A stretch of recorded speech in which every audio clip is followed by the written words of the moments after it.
এই গরমে মন প্রাণ ঠান্ডা করতে বানিয়ে নিতে পারেন একটা স্পেশাল শরবত। বানানো খুব সোজা আর একবার বানিয়ে অনেক দিন পর্যন্ত স্টোর করে রাখতে পারেন। এটা হচ্ছে প্রিমিক্স শরবত। হ্যালো ফ্রেন্ডস, মিঠি কিচেন ব্লগসে আপনাদের স্বাগত। আজকে আমি বানিয়ে দেখাবো একটা প্রিমিক্স শরবত। তার জন্য নিয়ে নিয়েছি পুদিনা পাতা। পাতাটাকে ভালো করে বেছে ধুয়ে নিয়ে নিয়েছি। তারপরে একটা মিক্সার জারের মধ্যে ভালো করে পেস্ট করে নিচ্ছি সামান্য জল দিয়ে। চাইলে আপনারা বরফ দিয়ে পেস্ট করে নিতে পারেন।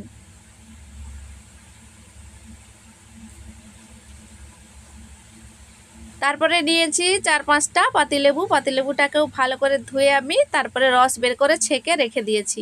এদিকে পেস্টটা তৈরি হয়ে গেছে। তারপরে আমি একটা কড়াই নিয়েছি। কড়াইয়ের মধ্যে দিয়ে দিচ্ছি একটা বড় ডাব্বু, যেটা দিয়ে ভাত তোলা হয়, তার এক ভর্তি জল। জলটা নিয়ে তারপরে আমি কড়াইয়ের মধ্যে দিয়ে দিয়েছি। তারপরে দিয়ে দিচ্ছি 400 গ্রাম চিনি। চিনিটাকে গলিয়ে নিচ্ছি।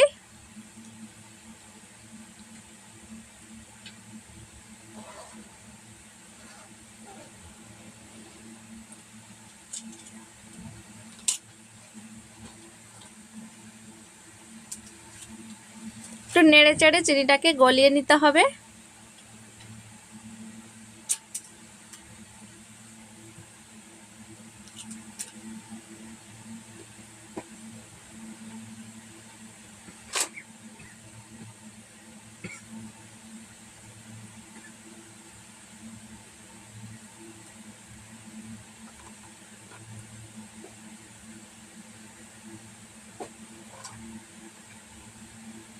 চিনিটা এইভাবে আমি গলিয়ে নিয়েছি।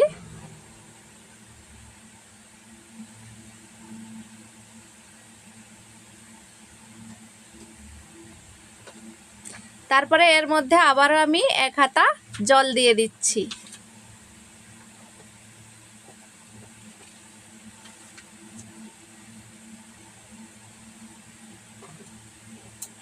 জলটা দিয়ে চিনির সাথে ভালো করে আমি মিশিয়ে নিয়েছি।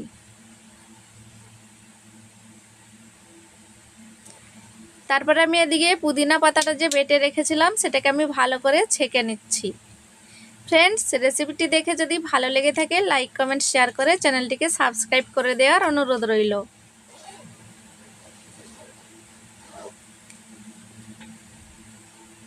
চিনিটাকে আমি একটু ভালো করে একটু একতারওয়ালা চাশনি তৈরি করে নিচ্ছি।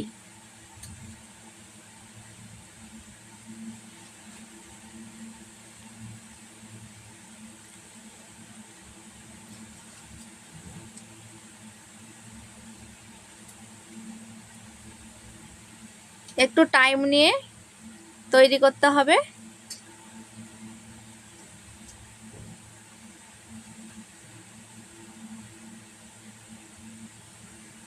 পুদিনা পাতাটা ছেঁকে নিলে কি হয়, এর মধ্যে যে ডাঁটাগুলো ছিল সেই ডাঁটাগুলো ছিবড়া চলে যাবে না। তাহলে ভালো করে ছেঁকে নিলে শরবতটা তৈরি করতে ভালো হবে।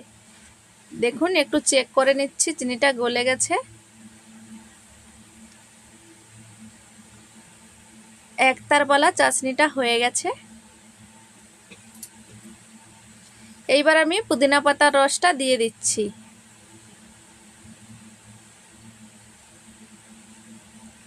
এদিকে আমার পুদিনা পাতার রসটা ছিল 1 বাটির মতো। ভালো করে আমি চিনির রসের সাথে মিশিয়ে নিচ্ছি।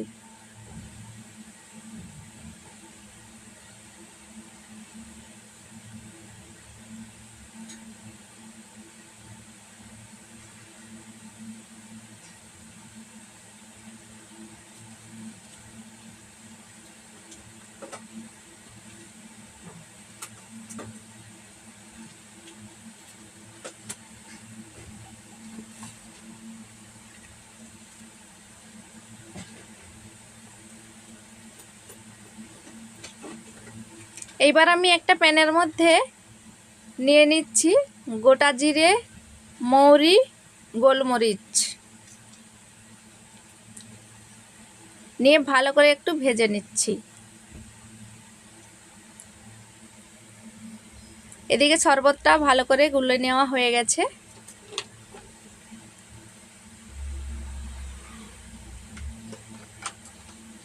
আর এই মশলাটাকে আমি একটু ভেজে নিচ্ছি।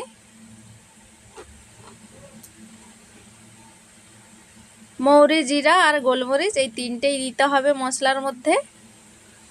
ভালো করে একটু সেঁকা হয়ে গেলে তারপরে আমি গুঁড়ো করে রেখে দেব। এদিকে আমি একটু কালারটা ব্যালেন্স করার জন্য দিয়ে দিচ্ছি একটু food colour, green food colour দিয়ে দিচ্ছি, দিয়ে একটু মিশিয়ে নিচ্ছি। সামান্যই দিয়েছি ফুড কালারটা, দিয়ে ভালো করে চিনির রসের সাথে মিশিয়ে নিতে হবে।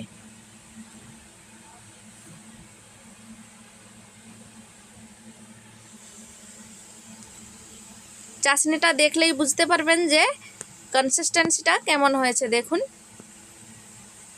চামচটা, হাতাটা দেখুন কেমন উপর থেকে একটা আবরণ পড়েছে, বুঝতে হবে তাহলে যে চাশনিটা হয়ে গেছে বা সিরাপটা আমাদের রেডি হয়ে গেছে। তারপরে লেবুর রসটা আমি দিয়ে দিয়েছি, দিয়ে ভালো করে মিশিয়ে নিচ্ছি। এই সময় কিন্তু গ্যাসের আঁচটা বন্ধ করে দিয়েছি আমি।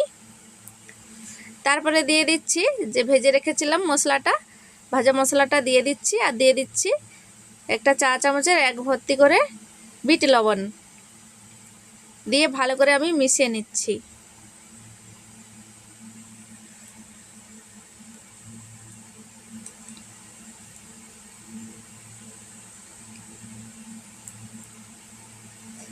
ভালো করে মেশানো হয়ে গেছে। ফ্রেন্ডস, এইভাবে একবার শরবত সিরাপ বানিয়ে রাখবেন, অনেক দিন পর্যন্ত স্টোর করে রাখতে পারবেন, ফ্রিজে রাখতে পারেন। কিন্তু শরবত যখনই মন চাইবে প্রাণ জুড়ানো শরবত তৈরি করে নিতে পারবেন। আমি একটা ভিম জেলের বোতলকে ধুয়ে এতে ভরে রেখে দেবো স্টোর করে। একবার বানালে মন বারবার চাইবে যে আরও আমি শরবতের লিকুইড বানাই। তো এইভাবে বাড়িতে অবশ্যই তৈরি করবেন। গরম আসছে সামনে, এই রেসিপিটি বানিয়ে রাখলে হাতের কাছে শরবত বানাতে খুবই তাড়াতাড়ি, কোনো কষ্ট হবে না, খুবই তাড়াতাড়ি হয়ে যাবে। এইবার আমি শরবত বানিয়ে দেখাচ্ছি আপনাদেরকে। আমি 3টে গ্লাসের মধ্যে জল নিয়ে নিচ্ছি। এইবার আমি যে শরবতটির জন্য যে লিকুইডটি বানিয়ে রেখেছি সেটা দিয়ে দিচ্ছি। 2 চামচ করে দিয়ে দিলেই হবে। খালি জল নেবেন আর এই লিকুইডটা গুলাবেন, বাস হয়ে যাবে। পুদিনার সিরাপটা আমি দিয়ে দিচ্ছি, দিয়ে ভালো করে গুলে নেব। আমি আগে থেকে চিয়া সিড ভিজিয়ে রেখেছিলাম, 2 চামচ চিয়া সিড ভিজিয়ে রেখেছি।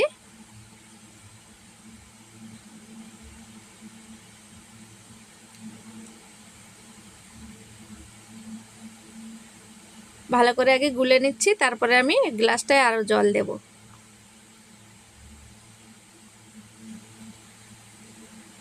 এইভাবে একবার বানিয়ে দেখুন, এক চুমুকেই কিন্তু মন ঠান্ডা, প্রাণ ঠান্ডা।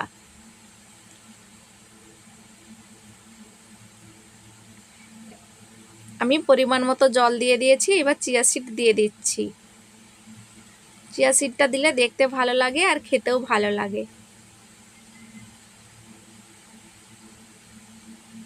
তো এবারে আমি মিশিয়ে দিচ্ছি। যেহেতু এখনো ঠান্ডা আছে তাই আমি বরফটা দিচ্ছি না, চাইলে আপনারা বরফ দিয়ে সাজিয়ে নিতে পারেন। এখানে আমার শরবতটা রেডি হয়ে গেছে, দেখুন কতটা যে দারুণ লাগে। এই শরবতটা বাড়িতে না বানালে আপনারা বিশ্বাসই করতে পারবেন না। তো ভিডিওটি ভালো লাগলে শেয়ার করে দেবেন, আর এখানেই রেসিপিটি শেষ করছি। ভালো থাকবেন, সুস্থ থাকবেন।